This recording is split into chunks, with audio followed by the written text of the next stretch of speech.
Europe 1. Le grand direct des médias, Jean-Marc Morandini. Et le fait média du jour, c'est les salaires des stars de cinéma français qui n'en finissent plus de faire parler. Depuis quelques jours, la polémique va bon train sur les rémunérations des stars françaises du 7e art. Certains sont accusés d'être trop payés pour des films peu rentables. Avec nous, Bastien Millot. Bonjour Bastien. Bonjour Jean-Marc. Expert en communication et médias. Alors c'est vrai que la polémique fait rage en ce moment. Et oui, avec les inénarrables aventures de Gérard Depardieu chez ses amis russes, la polémique sur les salaires des stars françaises du cinéma aujourd'hui est le sujet le plus commenté dans les médias.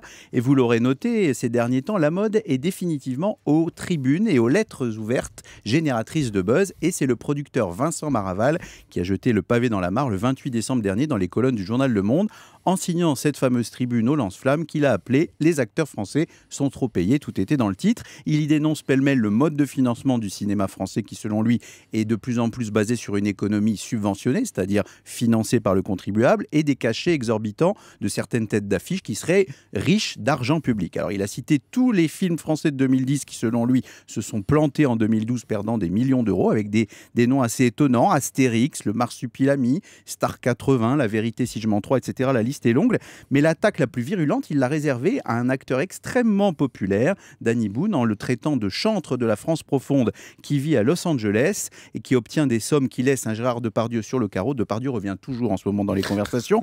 3,5 millions d'euros pour le plan parfait, selon Vincent Maraval, dont les entrées ne seraient pas suffisantes pour payer son salaire, et 1 million d'euros pour quelques minutes dans Astérix. Bref, il s'attaque à une icône du cinéma populaire, et cela, évidemment, Jean-Marc, ne pouvait pas rester sans réponse. Alors je l'ai dit, ce week-end ça a beaucoup bougé, des voix se sont élevées, dont celle de Danny Boone en personne. Oui, et c'était assez inédit parce que vous le savez, il est rarissime en France que des acteurs s'expriment sur des questions d'argent, et qui plus est des questions qui les concernent directement. C'est exactement le contraire des États-Unis, où il y a une sorte de hit parade de la cote des acteurs dans le monde du cinéma en fonction de leur cachet. Eh bien nous, c'est l'inverse. Et évidemment, Danny Boone, lui, a voulu remettre les pendules à l'heure. Il s'est montré assez peiné mais combatif en disant: les propos de Vincent Maraval m'attristent beaucoup et les chiffres qu'il a donnés sont complètement faux. C'était dans le JDD d'hier. Il a dit qu'il n'avait pas été payé 1 million d'euros pour Astérix, mais 600 000 euros.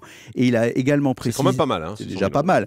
Évidemment, on regarde des salaires moyens en France, mais il a dit également que pour son prochain film Super Chondriac, pour lequel on annonçait la somme faramineuse de 10 millions d'euros de cachet, ce serait finalement 2 millions d'euros. Alors, le pauvre. Bah oui. Donc les réactions des autres acteurs du monde du cinéma ont été un peu plus nuancées. Gérard Jugnot notamment, qui était chez notre ami Nikos hier, a dit: si on pouvait m'envoyer un petit mot, une petite boîte de chocolat pour me remercier, ce serait quand même sympathique vu tout ce qu'on m'a donné en 2012. Et puis une intervention politique et pédagogique est venue ce matin même sur notre antenne avec la ministre de la Culture Aurélie Filippetti, qui a répété que ce n'est pas l'argent public qui payait les gros salaires et que le système de financement du cinéma permettait à des petits films de voir le jour grâce à l'argent prélevé sur les blockbusters. Donc tout va bien. Bah écoutez, pour elle, tout va bien. Très bien. Merci beaucoup Bastien Millot.